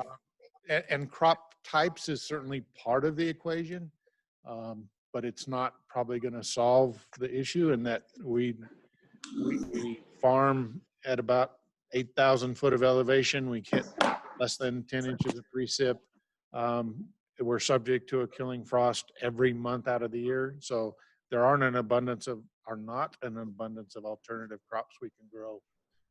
Quinoa and hemp have shown some interest and some limited success in helping us with that water balance. And lastly, irrigation improvements. Yep, we're all about trying to always seek irrigation efficiency improvements, and the sub-district 1 has incentivized folks to do some of that with a cost share program. How are the sub-district ensuring water users don't sell out? We can't. Water rights of the constituents are private property rights. All we can do is offer alternatives, but we have no ability to restrict them from potentially selling out if we wanted to. Next question in the Q&A, are we in trouble if there is a statewide vote? Depends what the statewide vote is. For the project, again, you'd have to circumvent laws that identify those water rights as a private property right, or if there was a vote somehow that the project didn't need to comply with rules and regs, maybe. But look, I think we make a compelling case. If the state of Colorado values agriculture and open spaces and environmental values that we've created here in this valley, I think we would have a pretty good chance in a statewide vote. Then I see questions on the chat. We'll get to that. Chris Canali, to everyone, is the rumor that RWR is planning to float a ballot initiative in Colorado to export water still being watched for its legitimate possibility? I guess she's sending that to everybody. Chris, I have not heard that. Really, I haven't heard that at all, but wouldn't rule it out. During the formation of the sub-districts in early 2000s, it was mentioned that sub-district's goal was to retire about 200,000 acres of irrigated land. How close has the sub-district come to achieving this goal? So that's a misnomer of 200,000 acres of irrigated land. Across the basin, there's only about 500,000 acres of irrigated land. Sub-district 1 was the initial one and identified out of roughly 170,000 irrigated acres. If they could fallow or get participation in CREP of 40,000 acres, they could meet their goals. So I'm not sure, Chris, where the 200,000 acres might have come from, but that's not, it's not in any of the sub-districts plan anywhere. So from Carlos Lopez, with agriculture and municipal needs being compounded by environmental challenges, how do you plan to get surface and groundwater rights holders to use less water during an economic crisis? How do you recharge the two aquifers? How do you recharge the two aquifers to satisfy the state engineer's office by 2013? So a couple things, Carlos. In 2031. Yeah, agreed. So we're not, at least the sub-districts are not in a position to, or would seek any remedy to have surface water right holders use less water. In an over-appropriated system, if one user uses less water, there's always another water user available to pick that up. And we are obligated to deliver a certain amount on the Rio Grande and Canea systems to our Rio Grande compact obligations. Look, could spend some more time with you, but the surface right holders don't play into this conversation. It's really about how we get groundwater right holders and wells to use less water. Again, that's part of the beauty of having sub-districts formed, so they can do that how they see fit. Sub-District 1, kind of built their model and their plan around CREP and have had limited success, so they're crafting other programs to incentivize folks to participate and use less groundwater. The other sub-districts that formed recognized some of the challenges Sub-District 1 was going through, and actually included in their plans. Each of them have their own plan. The ability to collectively say you have to reduce by 10%, or collectively we all agree to limit our pumping to X. So the other sub-districts, as they come online, will have a little more flexibility. And how do you recharge the 2 aquifers to satisfy the state engineers by 2013? Again, I'm sure that's 2031. And that's a timeline prescribed to only the unconfined aquifer in Sub-District 1. And that's the challenge with the Board of Managers and the constituents in Sub-District 1. They're approaching halfway through this, had great success, to Kevin's point, but 2018 really kind of set us back. So that's really the focus and the effort of what the sub-districts are doing. Let's see, another one in the Q&A, are solar energy installations an alternative for water users? Well, the short answer is yes, but, and there's this but behind it, is we really don't have infrastructure to support or capacity to move much more solar generation out of the valley. But I'm with you and have talked routinely about opportunities for solar to help each other. Have talked to at least Alamosa County Land Use Office about when they get an application for solar installation, especially on like a farm scale, to please kind of include me in the conversation. There's a chance potentially to help us both out. It doesn't always make sense to take productive agriculture out of production, but where that agriculture is supported by groundwater only, there's a chance to help us both. We can use those solar farms and reduce groundwater withdrawals. How is DWR using NASA and satellite studies, a ground penetrating radar? How have you adopted to the contributing aquifers west and upstream dropping? So Craig or Kevin, you want to take a stab at how DWR is using NASA and satellite studies? I can do a little bit, and then Kevin can jump in. So we actually have worked with NASA and some other entities, although it might not be exactly what the person asking the question was asking for. So in those situations, we've been studying snowpack and snow water equivalent. So we've worked with NASA and their Airborne Snow Observatory to actually do LiDAR flights of the basin to find out how much snow we have in the basin. As was mentioned earlier, we have a new radar in the San Luis Valley for that general purpose. But if it's groundwater that you're talking about, we have a groundwater model. It's the Grande Decision Support System model, and we've spent millions of dollars on that, actually getting good groundwater data. But there are some other studies ongoing, microgravity studies, other things like that could potentially lend themselves to a better understanding in the future, but probably not right away. And thanks, Craig. I have nothing to add to that. Okay. Maybe I'll step to the next one. Besides the fact that Sub-District 1 can't comply yet with a complex fee system, how can that tool work? I don't quite understand. They can't comply yet. They don't have the ability. Their plan of water management approved by the Board of Managers and the Rio Grande Water Conservation District and the and the state engineer recognize what their fee structure is currently.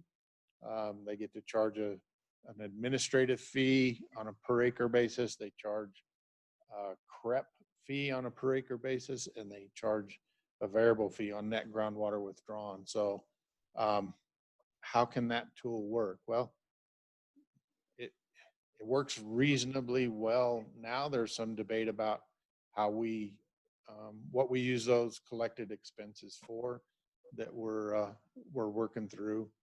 I can more easily answer the second question. Thus far, what is the gross SLV revenue total from sub-district fees? Wow. So sub-district 1, and they all vary on an annual basis because they're driven by how much they pump. Sub-district 1's this year, I believe their total fee for groundwater withdrawals was $3 million.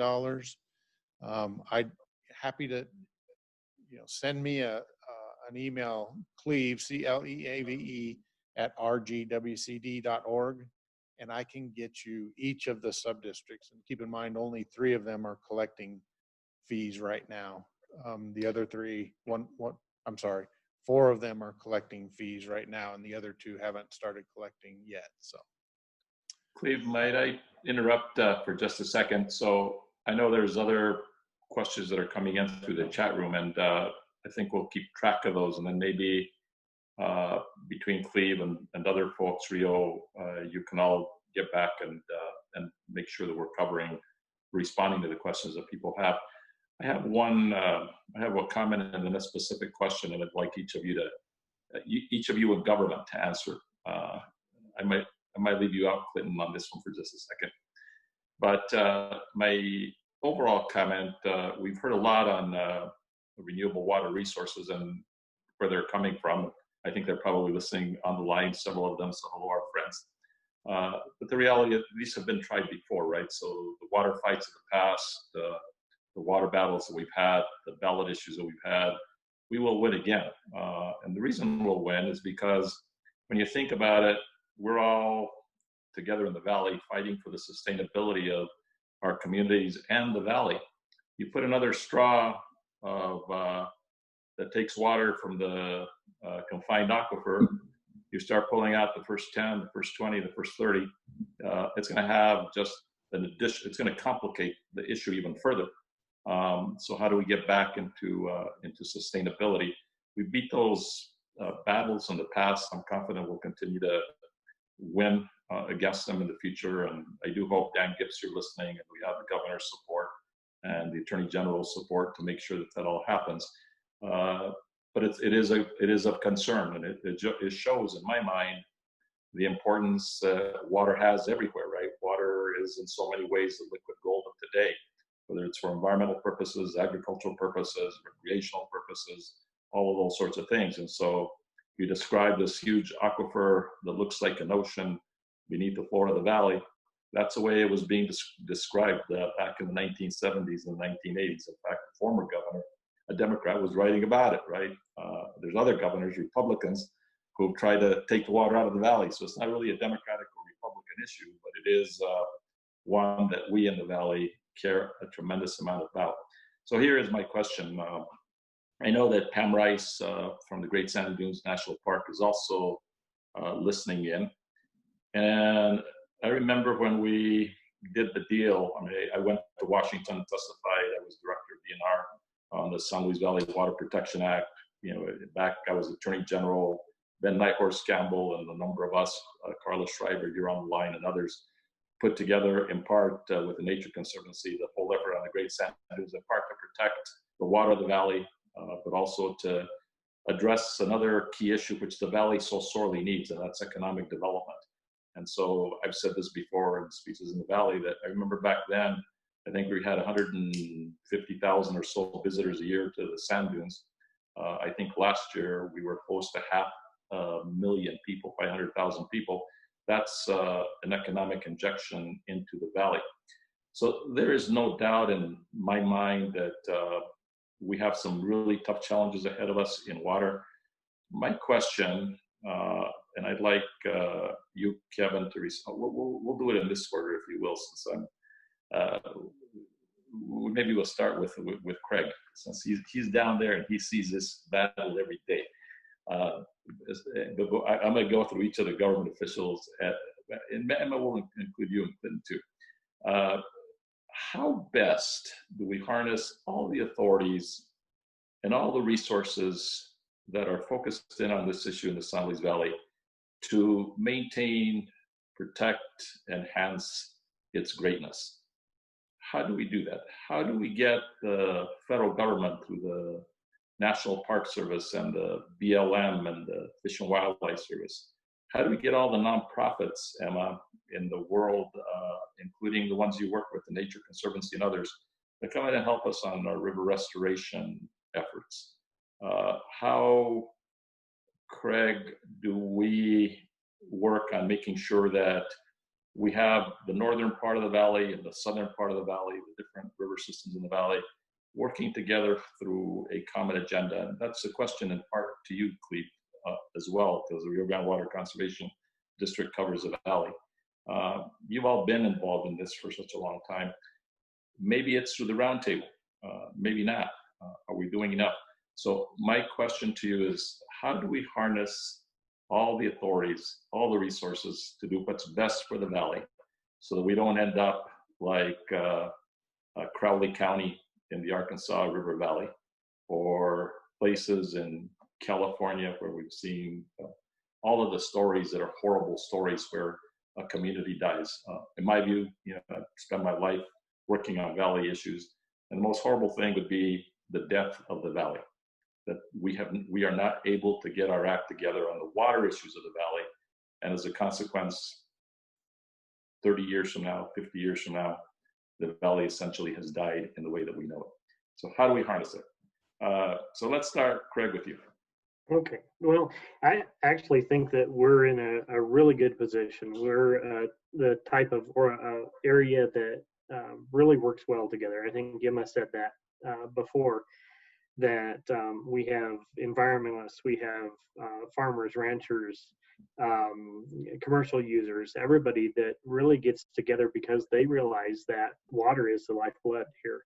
Whether you're farming and ranching or an environmentalist, the water in the system really is something that drives everything here in the valley. We don't have a lot of commercial establishments. We don't have a lot of industry other than farming, ranching, tourism, that sort of thing, and they all focus on water. And so I really think that we're probably ahead of most of the areas in the state of Colorado in that regard. We're already coming together from different viewpoints.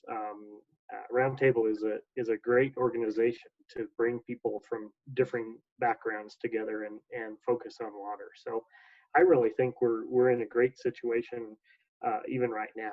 It could be better, but I think we've got the basis to go and make it better in the future. So a quick yes or no question to you. So are you willing to lead that, help lead that?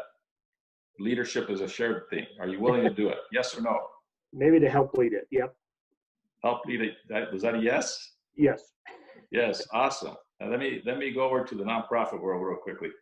So, Emma, you're trying to get the restoration going. I remember Luann and I on the Colorado Water Conservation Board with Ray Wright and Doug Shriver, a whole host of other people, getting the initial funding back in the 90s to start the restoration effort on the Rio Grande. How do you answer that question?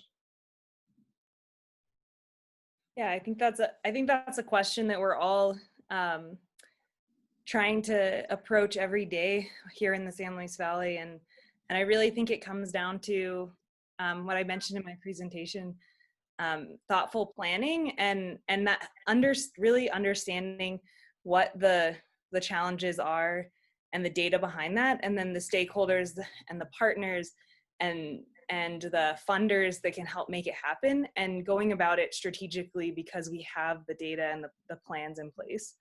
And so I think we have to tackle it from all angles, and we have to use our federal partners, our state partners, our local partners, and all get together.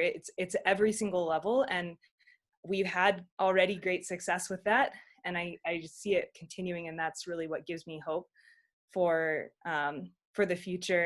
And we're already seeing the outcomes of that, and it's going to just keep continuing. So definitely doesn't mean the challenges aren't huge, and we have to keep coming back to the data that tells us the true story, and then getting together around the table and coming up with those creative solutions. Okay, so are you willing to join Craig in helping lead this? Most definitely. I'm excited. Most definitely, yes. Okay. I know we're almost at the end here, Cleve. Let me, I want to go first to the state engineer because of I know the massive role you play here. You manage our water, tell us what we can do, what we can do. Great authority since the founding of the state. Actually, your office has been around since before the founding of the state. So you give us advice, and are you willing to help lead this with us? Yes or no? And then we'll come back to Cleve, and we'll have Cleve give us the overview and close it up. Yes, and thank you, Ken. And what we want to do is what we do best. You heard Craig, that's a good local. Craig is in that community every day. From the Denver perspective, we'd like to do what we do best, and that is good, solid water administration. I delivered a tough message just a little bit ago about meeting sustainability goals and the consequences of not meeting those basically self-imposed goals. But at the same time, we are experts at so much of this, and I know my predecessor, Dick Wolf, and I have enjoyed partnering with the people in the Valley to make these things happen and to help lead with, is it retirement of acres? Is it other incentives? Is it data? Working with you so that we don't get to that point 5-6 years from now that I talked about, that very difficult point in time. So my answer to you is through my leadership. We will be there. We'll be down there talking with you every day with what is the next solution? How do we effectuate that? That is our role. That's the role I'd like to be in. All right. Please, Simpson, bring us home. Rio? I'll put in one plug for how we're going to get there. You talk about 50 years from now. Well, I don't know if we'll be around us, but how we educate and give the next generations the information and the drive and the support to carry this forward, and that's why I was so excited to come and work with you at the Salzar Center in Adams State and be part of the roundtables education, be part of the whole community-wide education to offer events like this and make sure we're passing the information on and giving people the tools they need for the future too. And by the way, President Lovels was giving us thumbs up for all of this effort here. And so Adams State really is the center and so much of the future of the San Luis Valley, and both you and Cleve have been so much a part of that. So Cleve, bring us home. Thank you, Ken, and thank you, Rio, as well, for putting this together. I wanted to answer your question specifically, Ken, though, that look, who leads this? I think it's the mission and the responsibility of the Rio Grande Water Conservation District to do it. We have a long history of stepping up. You can tie, in-stream flow rights on the Forest Service property, the Rio Grande Natural Area, the Habitat Conservation Plan, the creation of sub-districts. This is just a role that this district is really suited to do and should do, and I intend to make sure we're at the forefront of, again, being the leader in securing, or improving our water security in this basin going forward. It's absolutely a collaborative, cooperative effort with federal agencies and the state engineer's office and nonprofits and in collaboration with the roundtable and a variety of other interests. But I'll make sure my board president's in agreement. But that's exactly what this district was set up to do. So to bring it home, again, what a interesting experience trying to conduct a symposium, via Zoom conference. So first for us to try to manage, 100 and some participants.